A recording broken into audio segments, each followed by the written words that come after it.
자, 오늘 수요일 저녁 예배 하나님의 말씀은 고린도전서 3장 16절서부터 23절까지 말씀입니다. 성경 봉독하겠습니다. 너희는 너희가 하나님의 성전인 것과 하나님의 성령이 너희 안에 계시는 것을 알지 못하느냐?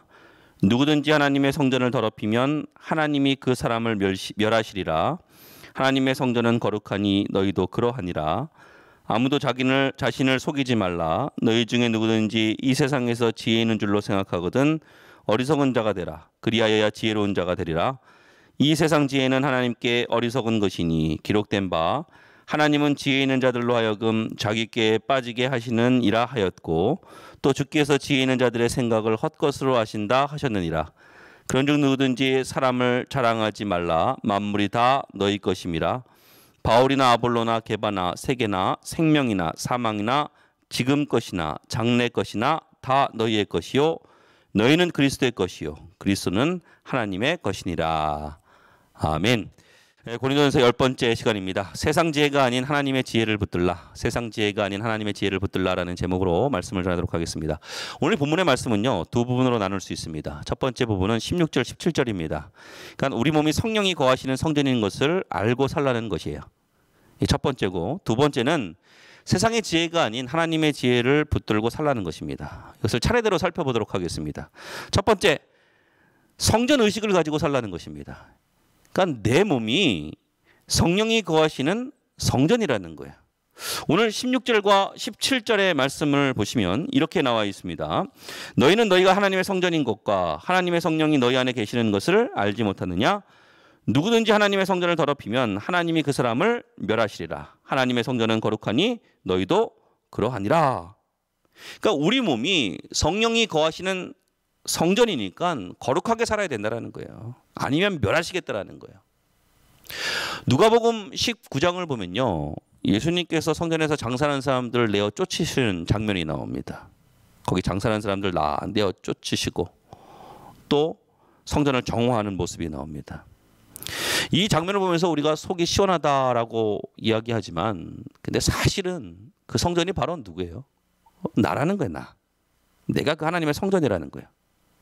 그래서 이 말씀 우리에게 적용한다 그러면은 우리가 하나님의 성전이니까 우리 속에 있는 장사치들 다 내어 쫓고 거래하는 모습이 아니라 예수님께서 내 집은 만민이 기도하는 집이라고 하였으니 이 기도로 우리의 삶을 채워야 된다는 거예요. 나를. 또 예수님께서 성전 정화를 하시고 난 다음에 또 말씀으로 그들을 가르쳐 주셨잖아요. 우리도 마찬가지죠. 기도로 채우고 난 다음에 또 하나님 말씀 앞에 우리가 순종하는 모습으로 나갈 줄 알아야 된다는 거예요. 그래서 성전 의식이라는 것은 무엇이냐? 기도로 살고 말씀으로 채우면서 사는 것. 이것이 성전 의식입니다. 예전 그 고사성어에 군자불경어수 이경어인이라는 말이 있습니다. 이 뜻이 뭐냐면은 군자는 물을 거울로 삼지 않고 사람을 거울로 삼는다라는 뜻을 가지고 있습니다. 그러니까 쉽게 얘기하면은 내 자신의 모습은 거울로서 보는 것이 아니라 다른 사람을 통해 가지고 봐야 한다라는 거예요. 여러분, 우리 주위에 있는 만나는 사람들, 내가 만나는 사람들 있지 않습니까? 그 만나는 사람들을 통해서 얼마든지 내 자신을 볼 수 있어요. 사실 내 주위에 가까이 있는 사람들, 그 사람들의 모습이 바로 내 모습입니다. 어떤 사람이 이런 얘기를 하는 거 들어봤습니다. 내 주위에 참 거지 같은 사람들이 굉장히 많다, 이렇게 얘기하는 분들이 있어요. 이거 왜 그렇죠? 그렇게 말하는 사람이 거지 같은 모습을 사니까 그것들이 보이는 거예요. 반면에 어떤 사람은 주위에 나를 돕는 사람들이 굉장히 많이 있다, 이런 얘기를 하는 걸 들어봤습니다. 그건 왜 그렇죠? 그 사람이 평상시에 주위에 있는 사람들을 도와주기 때문에 그런 거예요. 그러니까 지혜로운 사람은 주변에 있는 사람들을 봤을 때 그 사람들을 비판하고 비난하는 것이 아니라 지혜는 뭐냐? 그 사람들을 통해서 내 자신을 바라볼 줄 아는 사람. 이게 지혜로운 사람이에요. 사무엘상 2장을 보면요, 엘리 제사장이 나옵니다. 엘리 제사장의 두 아들이 있죠. 홈리와 비느하스. 망나니 같은 사람들입니다. 이 사람들 하나님 앞에 드려진 제물 지멋대로 탈취하고 또 회막에서 수종 들던 여인 자기 멋대로 취하고 말도 안 되는 일들을 벌여요. 사무엘상 2장 23절에 엘리 제사장이 그 이야기를 듣고 나서 그들에게 이야기합니다. 그들에게 이르되 너희가 어찌하여 이런 일을 하느냐? 내가 너희 악행을 이 모든 백성에게서 듣노라. 너희 악행을 내가 백성들에게서 듣는다라는 거예요. 근데 여기서 이 듣는다라는 표현은 비춘다라는 말로 치환할 수 있어요. 바꿀 수 있어요. 그러니까 이게 무슨 뜻이냐? 사실은 아들의 악행을 통해서 자기를 비추어 봐야 돼요. 그것이 아들이 잘못된 모습이 아니라 내 모습이거든요. 내 모습. 자녀를 욕할 모습이 아니라 바로 나의 문제라는 거예요. 그게. 사실 하나님을 두려워하지 않고 자기 멋대로 산 것 누구예요? 엘리 아닙니까? 엘리. 그 아들의 모습을 보면서 자기 자신 하나님 앞에 깨어지고 회개하는 모습으로 나아가야죠. 그럼 하나님께서 회복시켜 주시죠. 이게 지혜로운 사람이라는 거예요. 목사도 마찬가지입니다. 성도들의 모습을 보면서 어떻게 저렇게 행동할 수 있지? 어떻게 저렇게 할 수 있지? 여러분 그게 아니라요. 그게 바로 내 모습일 수 있어요. 이걸 깨달아야 된다는 거예요. 우리가 성령을 적용의 영이라고 이렇게 얘기하지 않습니까? 성령께서 역사하시면요. 주위에 있는 사람들의 모습을 보면서 내 자신의 모습을 바라보게 만드십니다. 이게 성령께서 하시는 일이라는 거예요. 뉴욕 브루클린의 짐 샴발라 목사님이 심무하시는 터버너클 교회가 있습니다. 거기서 있었던 일입니다. 그 교인 중에서 여성 모델이 있었던 것 같습니다. 이 여성 모델이 처음 교회를 믿게 되었어요. 말씀을 듣다 보니까 믿음이 성장했습니다. 근데 모델이니까 그 사교적인 파티가 굉장히 많지 않겠습니까? 그러니까 예수를 믿기 이전에는 그 파티에서 먹고 마시고 놀고 즐거워했는데 이제는 그 파티에 참석을 했더니 불편하더라는 거예요. 파티에 참석한 사람들의 모습이 굉장히 불편하게 다가오더라는 거예요. 왜 그런가 봤더니 서로 헐뜯고 또 안 좋은 이야기들을 하고 어느 때에는 뭐 성희롱도 하고 그러니까 말씀에 비추어 보니까 이거 그리스도인이 할 일이 아니라는 거예요. 그래서 이 여성 모델 이 파티를 끊었다고 합니다. 또 모델이니까 속옷 광고 모델 제의가 들어왔습니다. 광고가 나쁜 것이 아니지만 이 광고 컨셉이 그 여성을 너무 성상품화하더라는 거예요. 그래서 일이라고 다 해야 될 것이 아니라 일도 골라서 해야겠구나. 이걸 깨달았다고 합니다. 이 여자분 예수를 믿고 난 다음에 자꾸만 성령으로 내 자신을 비춰 보는 거예요. 나는 성령이 거주하시는 성전이다. 함부로 살 수 없다. 이 모습으로 나아가는 거예요. 이게 믿는 자의 모습입니다. 여러분 이렇게 살지 않으면요. 17절의 말씀을 다시 보시면 누구든지 하나님의 성전을 더럽히면 하나님이 그 사람을 멸하시리라. 이 무서운 이야기거든요. 그러므로 우리는 항상 예수 그리스도의 십자가의 보혈을 의지해야 됩니다. 뇌지를 씻어내야 돼요. 항상 말씀을 비추어서 내 연약한 모습, 내 부족한 모습, 나의 죄 많은 모든 모습들을 회개하고 나아갈 줄 알아야 됩니다. 성령께서 비추어지는 삶을 살면요. 삶이 편안하지 않습니다. 선한 싸움이 있습니다. 그러나 그 선한 싸움을 할 때 성령께서 우리를 도와주십니다. 오늘 수요예배 말씀을 듣는 모든 성도님들 한 걸음 한 걸음 성령과 함께 동행하는 우리 성도님들 되시기를 주님으로 축원합니다. 두 번째는 세상의 지혜가 아닌 하나님의 지혜를 붙들고 살라는 거예요. 여러분 세상 지혜가 있고 하나님의 지혜가 있습니다. 하나님의 지혜는요 어쩔 때는 굉장히 답답해 보여요. 또 세상 지혜는요 그럴듯하게 보입니다. 그렇지만 성경에서 말하는 것은 무엇이죠? 세상 지혜를 붙들고 살면 망한다라는 거예요. 오늘 18절 19절의 말씀을 보시면 아무도 자신을 속이지 말라. 너희 중에 누구든지 이 세상에서 지혜 있는 줄로 생각하거든 어리석은 자가 되라. 그리하여야 지혜로운 자가 되리라. 이 세상 지혜는 하나님께 어리석은 것이니 기록된 바 하나님은 지혜 있는 자들로 하여금 자기께에 빠지게 하시느니라 하였고 이렇게 나와 있어요. 그러니까 세상 쉽게 얘기하면 세상 지혜에 대해서 어리석은 사람이 되라는 거예요. 어리석은 자가 되라. 세상 지혜는요 결국 무엇이냐? 자기 꾀에 빠져서 망하게 만드는 망하게 만든다라는 것입니다.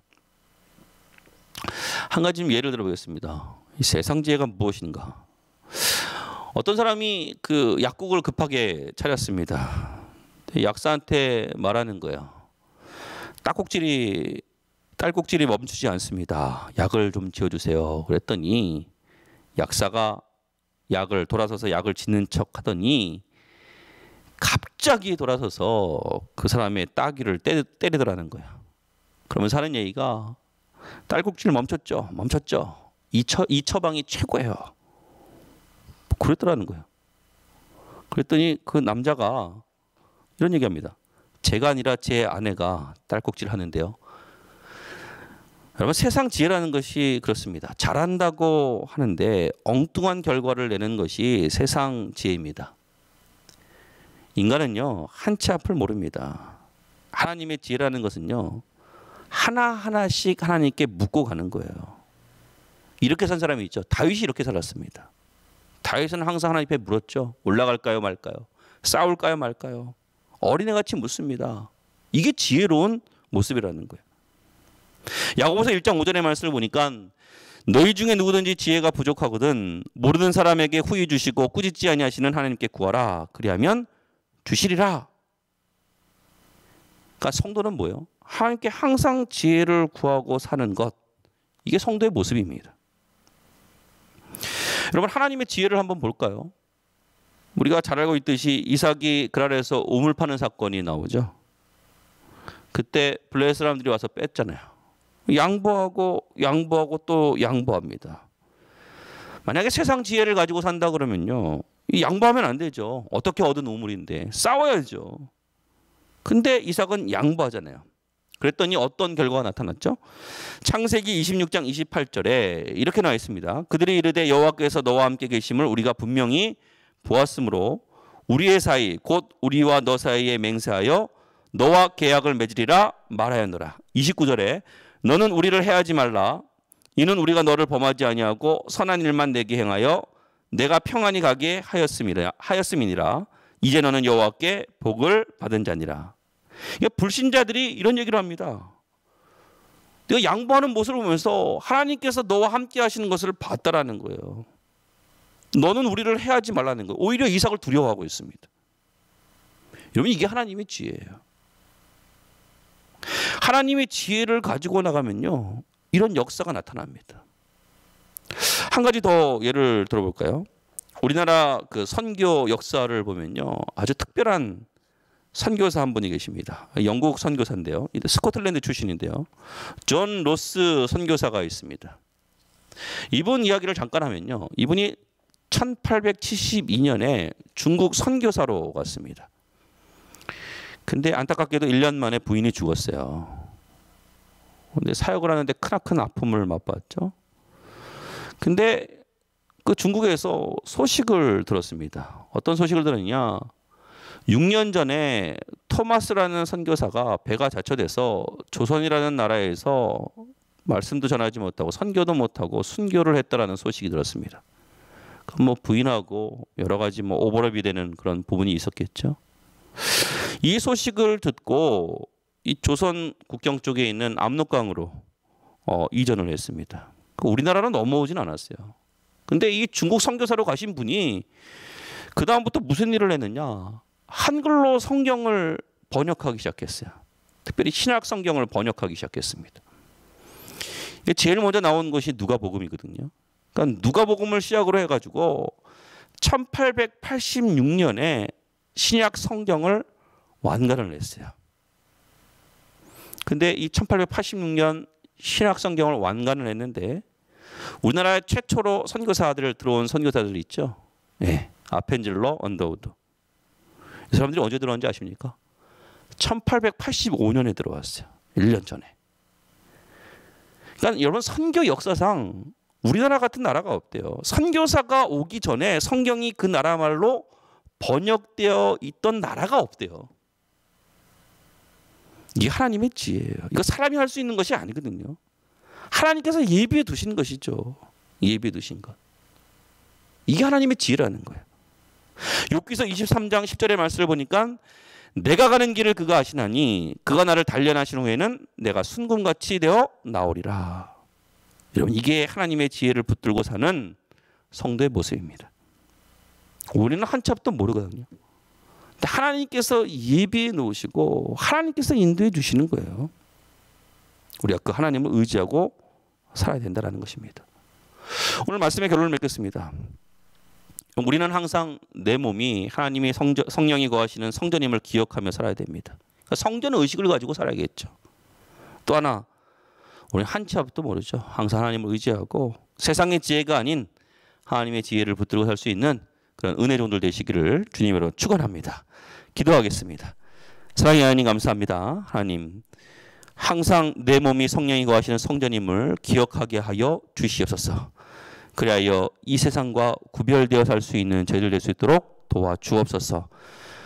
하나님, 세상의 지혜가 아닌 하나님의 지혜를 붙들고 살기를 원합니다. 우리는 한치 앞도 알지 못하오니 이 어지러운 세상 속에서 또 힘들고 여러 가지로 한치 앞이 보이지 않는 세상 속에서 우리의 삶을 인도하여 주시고 또 하나님께서 순간순간마다 우리에게 지혜를 주셔서 우리가 하나님께서 주시는 그 지혜를 붙들고 살 수 있는 은혜종들이 될 수 있도록 도와주시옵소서.